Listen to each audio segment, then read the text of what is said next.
Mana dia?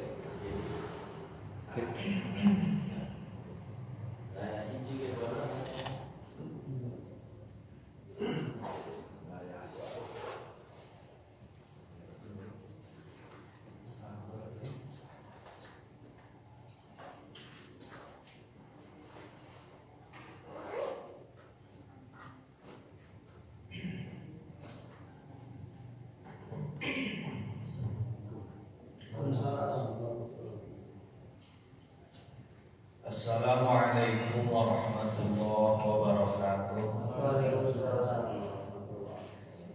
Bismillah, alhamdulillah, wassalatu wassalamu ala rasulillah wa ala alihi wa ashabihi wa man tabi'a hudahu ila yaumil qiyamah, amma ba'du.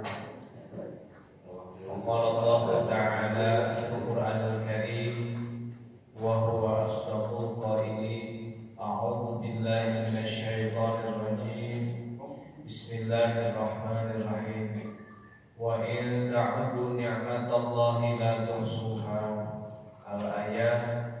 Shadaqallahul azim wa shadaqa rasuluhun nabiyyul karim wa nahnu ala dzalika minasy syahidin wasyakirin walhamdulillahi rabbil alamin. Wa qala an-nabiy sallallahu alaihi wasallam, naharana ma'a Rasulillah sallallahu alaihi wasallam ma'amal Hudaybiyah al-badana ta'an sab'atin wal baqara ta'an sab'atin. Rawahu Muslim al-hadits ma'ana Allah a'lam bi-dhalik. Puji beserta syukur marilah kita sama-sama panjatkan kepada Allah Rabbul Ghafur.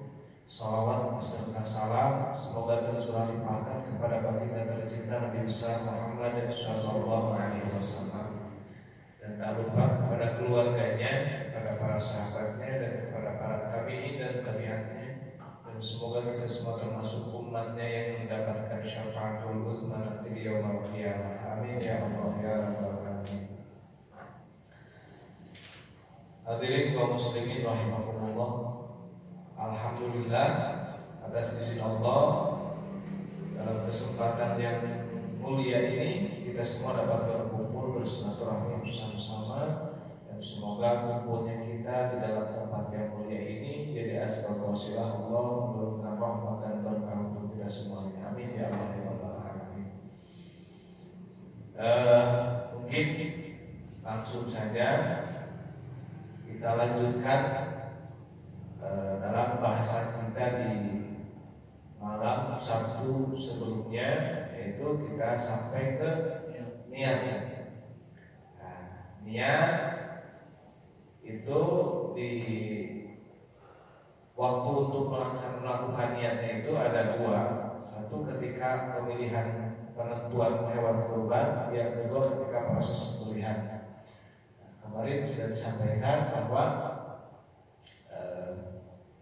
niatnya ketika niat itu untuk diri sendiri, nawaitu ada as-sunnatul udhiyati an nafsi lillahi ta'ala.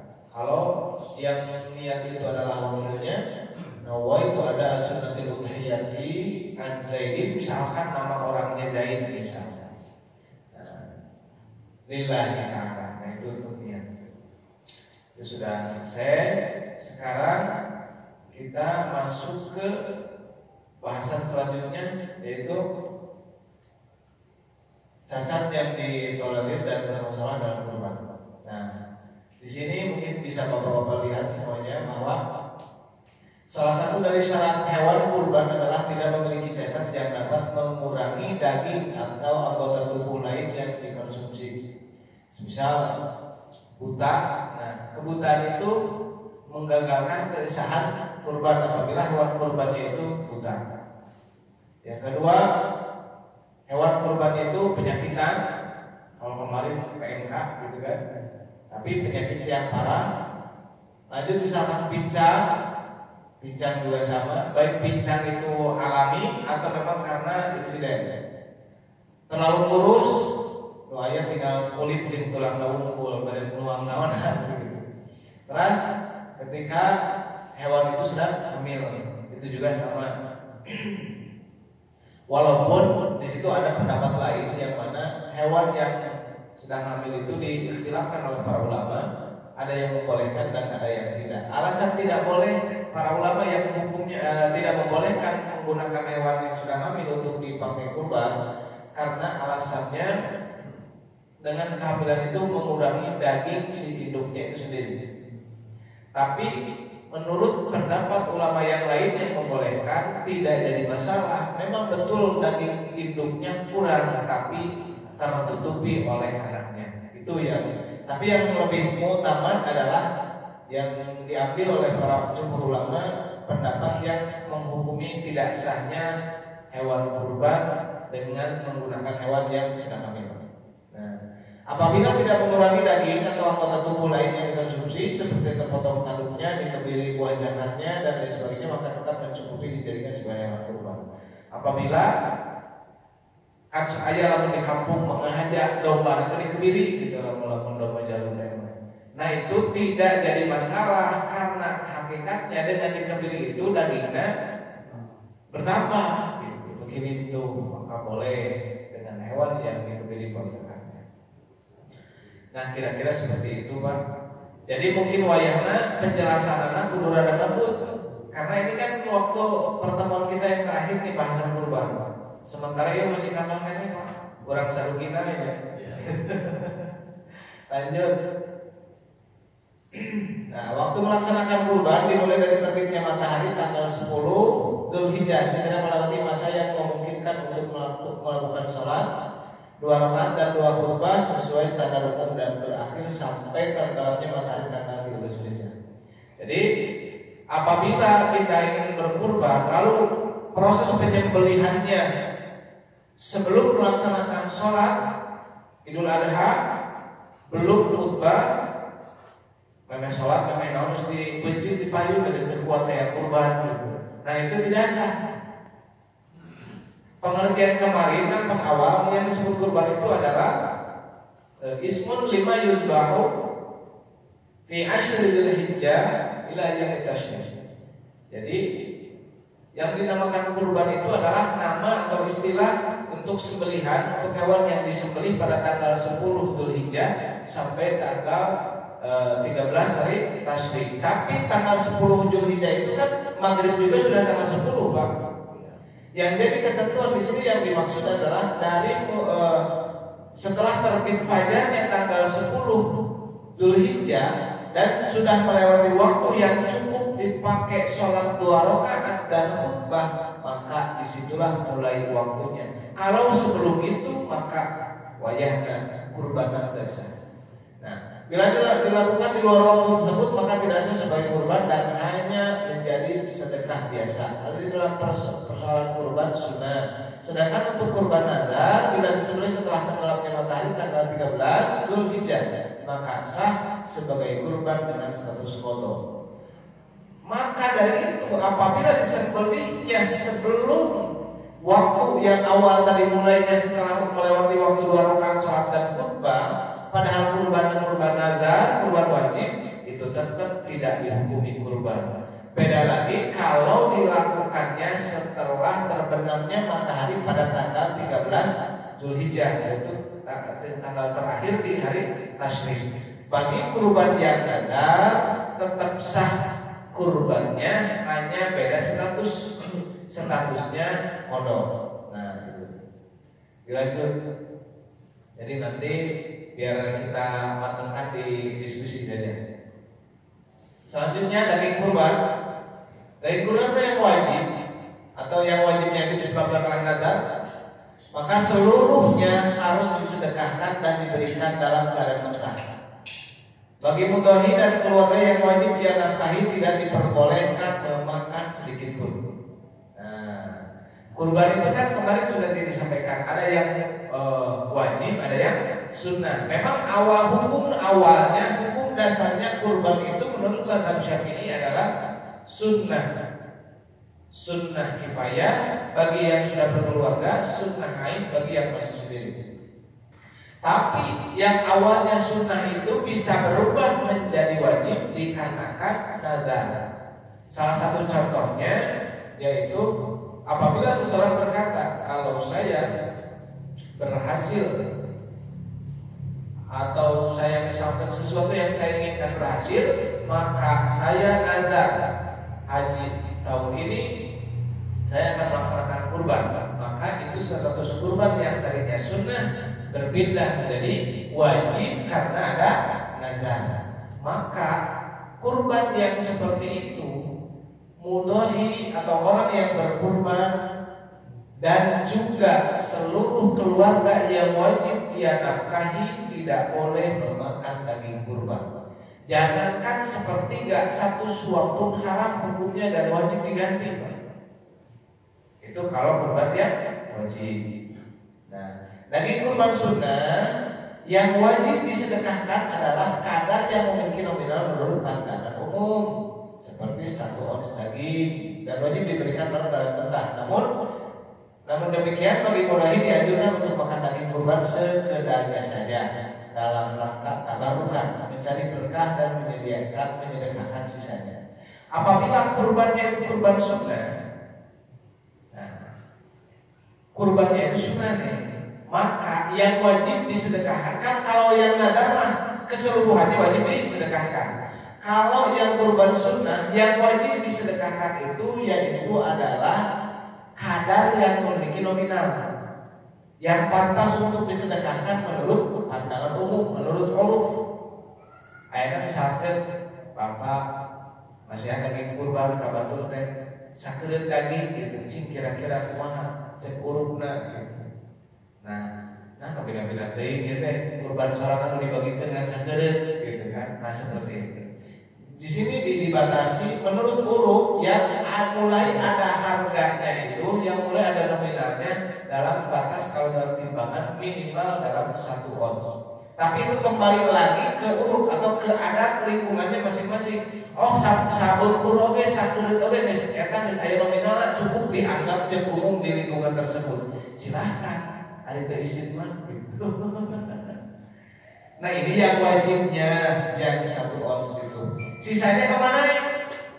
Mau dimakan mangga sorangan. Ada balik katuan mah jeung ari teh isin. Muncitna di dieu dirinya jam-jam. Ustaz pak muncitkeun abdi bade kurban. Beres geus beli, beres di enak kulitang. Enak terus jeroan terus sihat. Puntennya balik di sana teh euy mangga we sabukur kana DKM mah gitu. Kira-kira bakal aya begitu moal. Nah gitu. Hari teh isin mau nggak? Jangan tega mungkin ada sunatnya kurban. Jadi ketika kurban sunnah bukan hanya seperti nggak mau dibawa semuanya yang dikasihkan cuma 1 ons juga boleh. Kenapa sampai seperti itu? Ya itu fikih itu kan berbicara di situ boleh dan tidak, haram atau halal. Tapi, bagi mudhohi dianjurkan untuk makan daging kurban sekedarnya saja dalam rangka tabarukah. Jadi memudhohi panglobanan awana. Atau tadinya pertanyaan di awal ulah bade kurban gitu, bade berbagi gitu, atau bade mayor gitu. Maksudnya gitu Pak. Luar biasanya Islam mendidik kita itu. Sebenarnya jadi dikasih tahu pemangka pada di sana ya oke pasti terus sekali oke lamun kurban sunnah pemangka teh saruyos. Nah itu dari sisi manusianya. Tapi lagu utama mah sekedar nawe ayeuna mah itu sekedar tabarukan. Nah setelah tahu gitu, kurang dari sedekahkan sadayana. Nah di situ besarnya pahala kita. Setelah kita tahu bahwa dengan kurban teh masih bicara sadayana dia udah pasti bisa ketik jadi masalah ternyata. Tapi dari pakai tahu yang amanah dari hayang dagingnya dipasihkan sadayana. Disitulah nilainya Pak, pahalanya. Begitu indah Islam mendidik kita menjadi manusia-manusia yang bernilai tinggi itu. Jadi tidak langsung Pak, tidak boleh, pokoknya harus dibagikan semuanya, tidak. Dikasih kesempatan manusia itu orang yang bersangkutan harus berpikir di situ. Boleh pada dasarnya semuanya dimakan diambil kembali cuma kayak 1 orang mungkin dibagikan. Nah, paling utama ambil mas sekedarnya sisanya dibagikan. Kita kan berpikir di situ. Oh iya ya kan kita ini mau ibadah.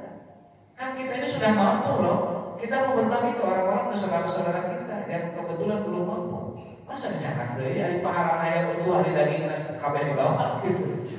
Nah di situ yang menjadikan nilai besar pahala buat kita memutuskan, oke, saya mau ambil sekedar yang untuk tabarukan. Setelah itu baru di dalam kitab ini dijelaskan yang disebut tabarukan di situ cukup dengan 3 kali suapan yang dimakan adalah hatinya. Itu kan disebut tabarukan. Ada tabarukan sama barangkali ngajongkeng mah sawarana tuangna lin tabarukan kamarkaan gitu. Walaupun dasarnya boleh, tapi kembali lagi Pak, kita itu kan mau kurban, mendekatkan diri kepada Allah. Bahkan di situ baiknya, alangkah lebih baiknya ketika kita sudah kurban, sudah lepaskan semuanya, kau mikir-mikir mana ya dagingnya canda tangwai di mah teh ini kan. Nah, kalau kejadian seperti itu kembali Pak, kita muhasabah lagi kepada diri kita. Betulkah kita waktu itu berkurban? Atau hanya sekedar ingin dilihat orang bahwa kita mampu berkurban, tapi ujung-ujungnya menemukan daging balik deh. Nah, jadi sebelum kita berkurban, korbankan hatena, korbankan perasaan ulang, korbankan nafsu kebinatangan ulang. Karena disampaikan dalam bahwa berkurban, memotong hewan itu ya dohirnya memotong hewan, menyembelih hewan kita. Hakikatnya kita menyembelih nafsu binatang kita. Kan sifat binatang itu kan rakus Pak.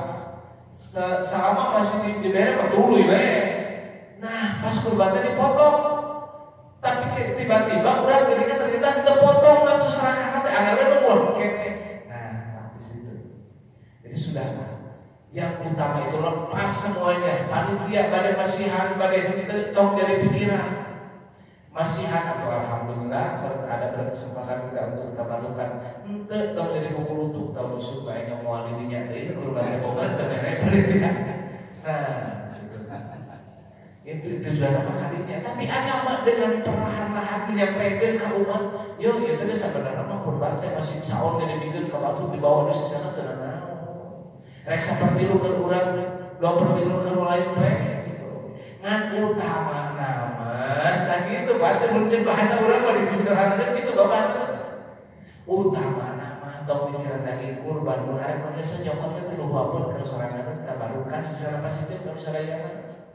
Gitu. Pan urang mah jadi masalah di dieu teh gara-gara aya mudah itu kebagian deui gua seperti itu. Dia tarik kurban atau arek naon gitu. Tulus dia, dan pasti panitia mau senegan itu Pak, mau kalau mendidik itu bukan gitu. Kecuali kalau orang dititipkan akan jauh dari itu. Pasti ya sama kiraku terus jauh-jauh kirim ke daging, misalkan ada 1 kilo 2 kilo dikirimkan dari rumah kirimkan Anda.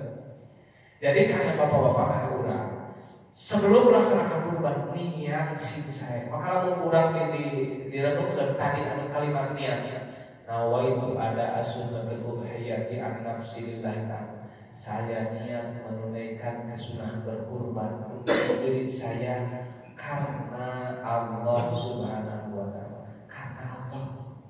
Di situ sudah tidak ada karena yang lain. Murni karena Allah berkurban.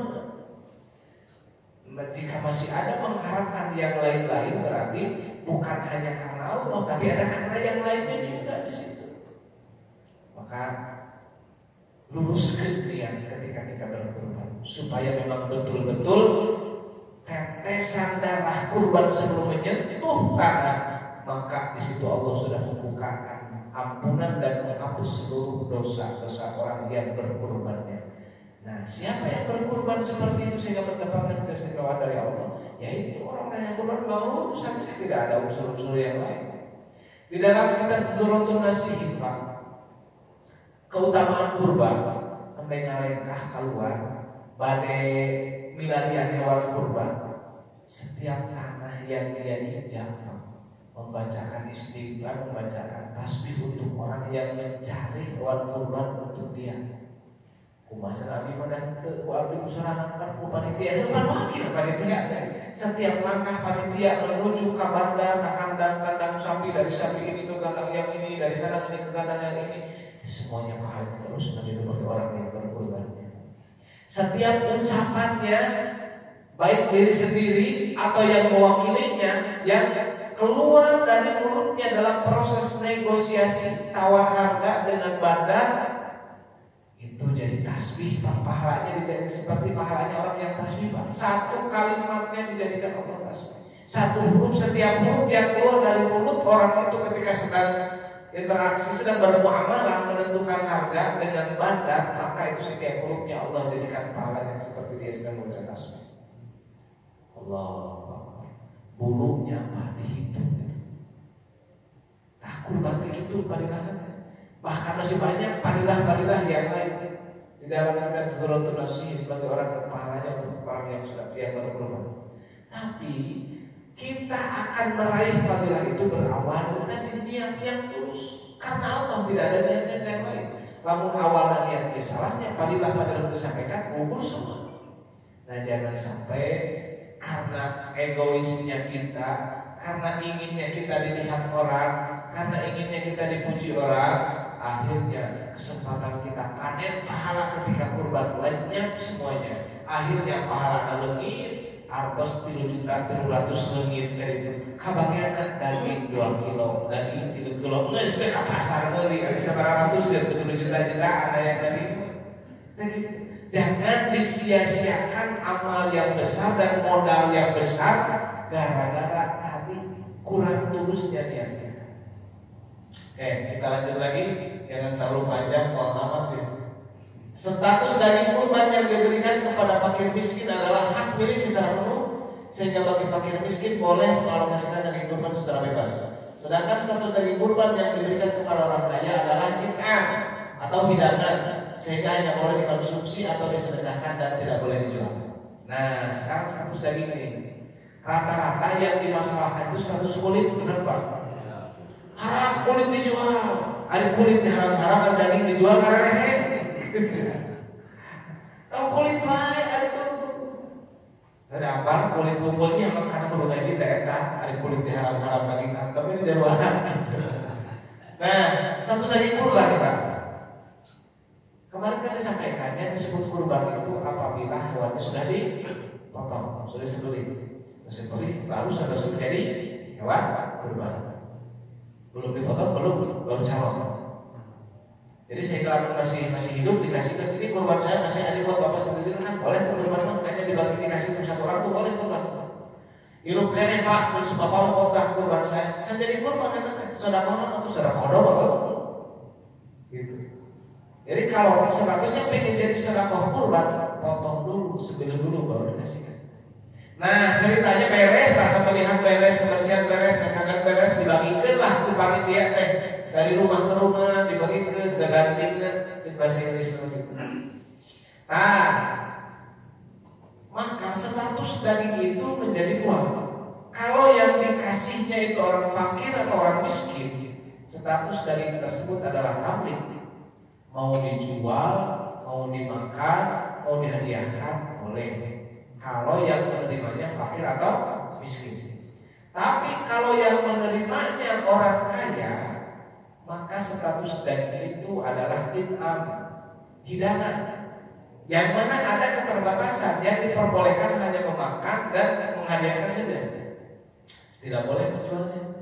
Walaupun sudah menjadi milik kita, Pak, walaupun sudah dikasihkan ke kita, seterusnya bukan milik. It'am, hidangan sesubuh. Jadi pun bapak ya kan ayah tuh kehu misalnya dia mau kali subuh ber ayah jangan dibeli mana kehu itu orang 2.000. Haram Pak kata-kata. Karena seterusnya apa? Itu hidangan. Hidangan masih kena kayak lain dibawa balik misalnya dijual balikan gitu. Nah seperti itu. Begitupun daging kurban sudah disampaikan ke warga masyarakat atau dibagikan. Kalau yang dikasihnya ke orang kaya, maka sebetulnya hanya sebagai hidangan. Dia tidak boleh menjualnya. Misalkan dengan alasan, saya daging nggak bosan kalau pengen makan daging daripada enak kita makan mending dijual. Saya haram hukumnya menjual daging kurban itu. Kumaha nanti haram tapi di rumah semua makan hadiahnya. Dibasihin aja kenapa gitu? Disedekahkan tidak boleh. Tapi kalau dijual hukumnya haram, tidak boleh. Nah setelah ini tadi kita nambah ilmu lagi bahwa yang tidak boleh dijual itu bukan hanya kulit, tapi termasuk dagingnya dan tidak boleh dijual. Kulit tidak boleh dijual, Pak. Haram hukumnya kulit itu dijual kalau statusnya kulit kurban. Bagaimana kalau misalnya seperti ini? Kulitnya dikasihkan ke seseorang dan orang itu fakir atau miskin. Pak ya, kulit kerbau pempek, kulit kurban. Nah, orang itu dijual. Boleh kan? Boleh.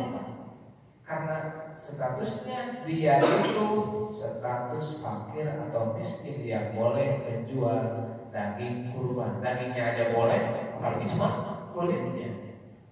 Dan juga dia menjualnya bukan menjual kulit kurban, tapi menjual kulit pemberian dari orang yang kurban. Seperti itu. Nah, status daging dan kulit kurang lebih sama. Kumaha atuh panitia bisa ngejual kulit? Nah, di situ ada kesepakatan. Nah, cari salah satu panitia yang jadi mustahik zakat karena statusnya fakir atau miskin. Jadi panitia, ekolingan, kulit dilihat dari dinya usahanya, kulit dinya teh jual. Nah, duit itu dibawa balik. Itu orang bagi kerja di depan konsumsi kurang ceritanya kan kalau udah cahaya. Wayang ini mah kan posisi pelaku itu kulit jadi beli aja, dijual aja, lalu uang dari dikembalikan dari untuk buat operasional panitia, anjir jadi dapat pahala sedekah kita. Misalkan kurang di obrolan gitu, praktekkan dijual orang tersebut, dia itu seterusnya panitia atau bukan tidak jadi masalah. Lalu uangnya dipakai lagi buat operasional, misalkan, boleh nggak seperti itu? Boleh, boleh. Karena yang dipakai bukan uang dari penjualan kulit kurban, tapi uang pemberian dari orang yang tadi. Statusnya seperti itu. Nah, itu namanya dalam fikih disebutkan khailah, mencari alternatif, mencari solusi. Hukumnya jangan sampai kita tabrak, tapi kebutuhan kita terpenuhi. Panitia tidak jual kulit dan menjual kulit itu saya salah satu panitia memang berhak memilikinya dan berhak menjualnya. Atau otomatis barang tersebut uangnya ternyata sudah dijual dan dikembalikan ke panitia, dikasihkan ke panitia boleh dan dibawa balik duit kurang dia makanya dikasihkan ke panitia. Saya mau kurang, orang dibawa balik panitia terguna larang. Kamu teh panitia terguna kata panitia tidak boleh. Hanya baru siap-siap orang tersebut tahun depan mau dijadikan panitia lagi. Kan gitu ya. Kurang ajar ya maksudnya orang nanti pucuk panitia. Seperti itu Pak. Jadi di dalam kulit itu memang semua sepakat bahwa haram hukumnya menjual kulit. Kalau kulit kurban belum dikasihkan kepada siapapun, belum jelas kepemilikannya, atau dikasihkan tapi dikasihkannya kepada orang yang kaya yang tidak berhak menerima zakat, maka dia tidak boleh menjual kulit itu. Tapi kalau dikasihkan kepada orang yang fakir atau yang miskin dan itu dari jajaran panitia misalnya, lalu nanti setting supaya itu bisa jadi operasional tapi tidak melanggar keharaman tadi, akadnya dikasihkan dulu ke orang tersebut. Orang tersebut kalau dijual uangnya dipakai buat operasional, boleh Pak? Atau akan keneh, karena tadi panitia langsung mendekat ke ribu kumpulin segala ada jalan teh.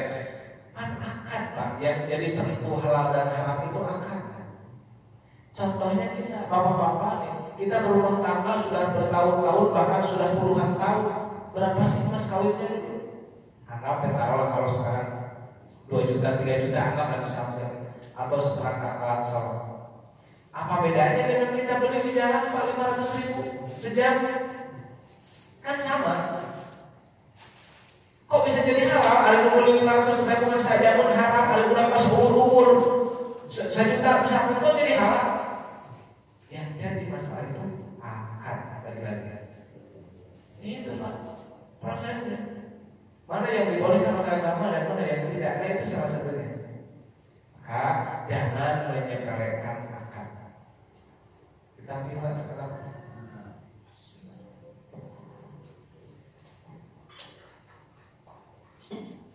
Oke, kita lanjut. Lanjut. Nah, sekarang ketentuan hewan yang disembelih. Nah, sekarang boleh ke proses sembelihan, Pak. Seharusnya idealnya panitia, minimalnya panitia semuanya di situ. Ini harus paham nih, karena udah masuk ke praktek sembelihan ini. Kalau tadi kan hukum-hukum fikihnya, sekarang proses penyembelihannya. Jadi kita harus tahu, ada orang mau muncit dia, yang bukan kedua apa? Bisiknya orang disuruh muncit dan ternyata dia berani nyembelih daun ukul, fikihnya nggak tahu. Kan masalah di situ. Yang bertanggung jawab siapa? Panitia. Muncit lagi geus dari amplop dibuat. Urang ge kudu katempuhan bayar 22 juta. Pan rugi atuh kan? Geus silakan. Kata jangan sembarangan. Jangan sembarangan. Kita juga minimal ilmunya harus paham walaupun kita belum berani nyembelih. Rek nyobaan, ulah coba-coba di urusan itu kecuali berani beresiko gantian tadi 20 juta. Gitu. Kalau mau mencoba, doma mah gerak. Orang doma kan betul mau bisa salah. Gitu. Karena ini kan orang ibadah bukan urusan coba-coba. Untuk latihan sesi latihan. Nah, bagusnya pelatihan fikih kurban itu pada siap doma Pak ya. Dari buncit, latihan buncit kan. Kembali hewan yang hendak disembelih, memotong hewan yang hendak disembelih dalam kondisi normal, hayat mustaqirah. Jadi hayat mustaqirah itu sapi itu Pak normal kene. Yang minimalnya dia mampu bertahan hidup dalam ukuran 1 kali 24 jam. Ada yang bertahan 2 kali 24 jam, itu hayat mustaqirah. Kalau kurang di bawah itu bukan hayat mustaqirah. Bisa kategorinya hayat mustamirah atau hayat madhum. Yang mana status kehidupan sapi itu dalam kondisinya hayat mustamirah atau hayat madhum, haram disembelihnya. Bapak-bapak pernah ngalaman ke kejadian baru ayam ketabrak gerbu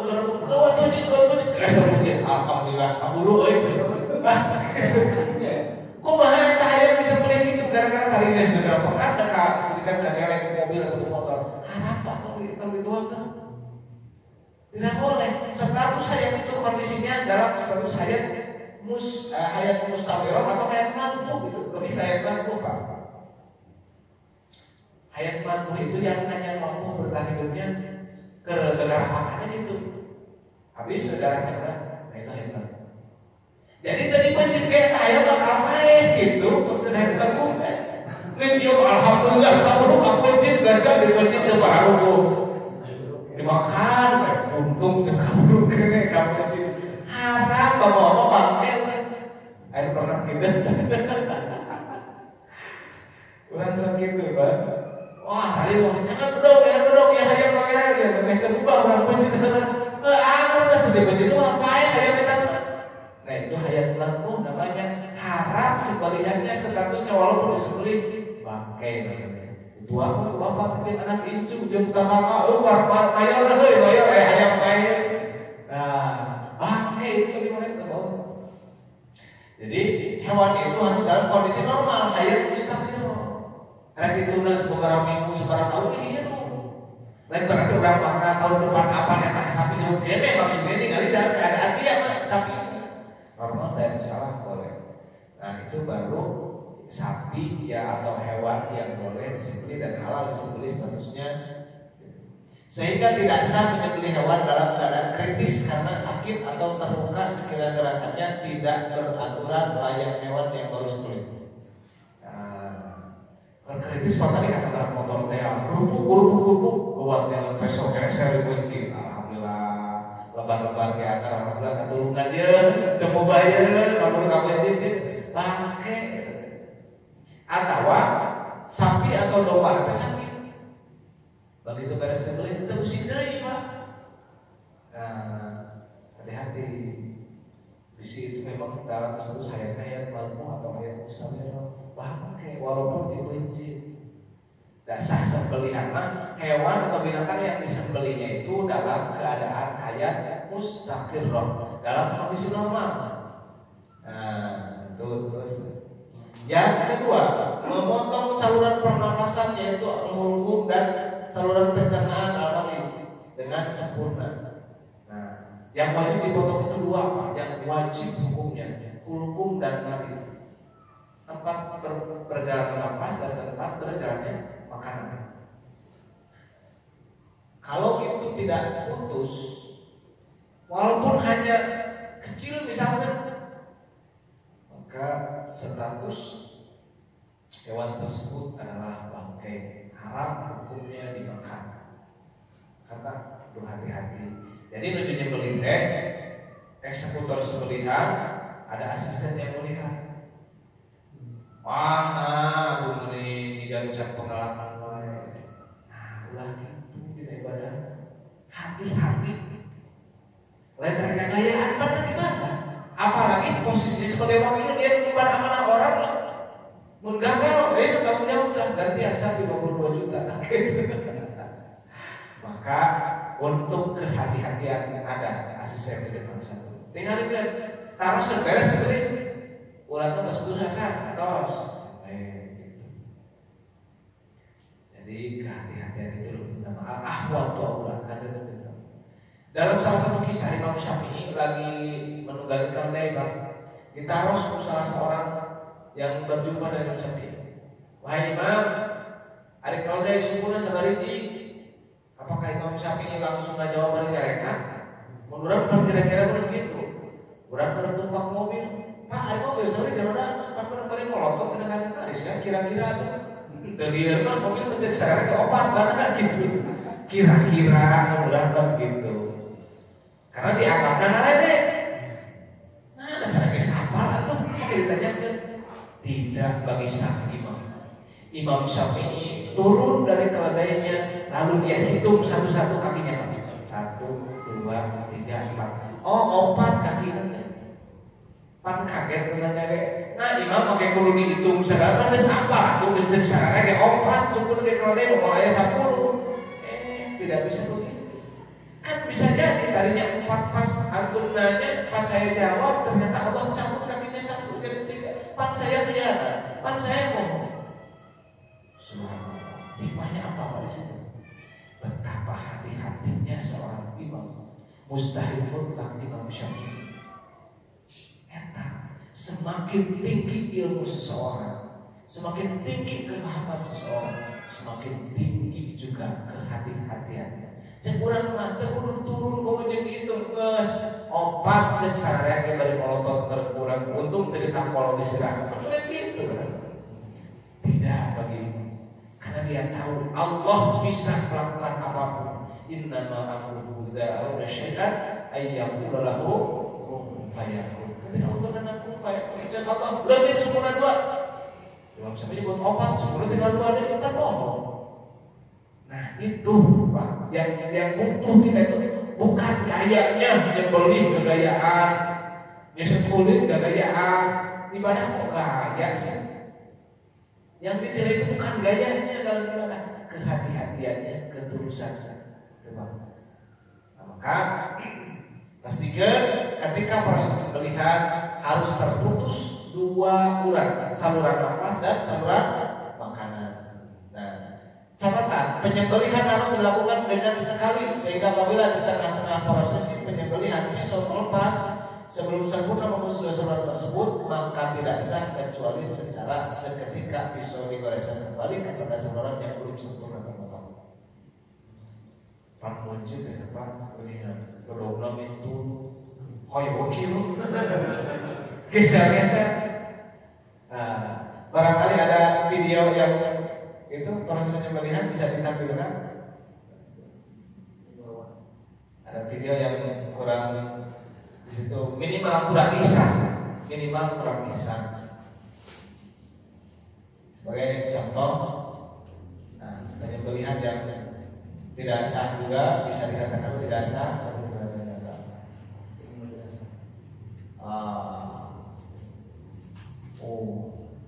Saya dulu.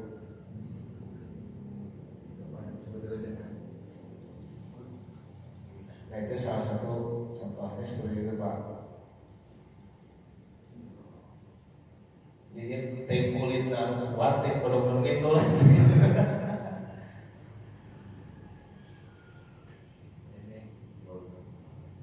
Nah ya punya ilmu kebal Pak. Pasti Banten. Oh, Allah kali. Seperti itu Pak. Biasa tembus. Jadi nyembelih teh tidak cukup modal kawani.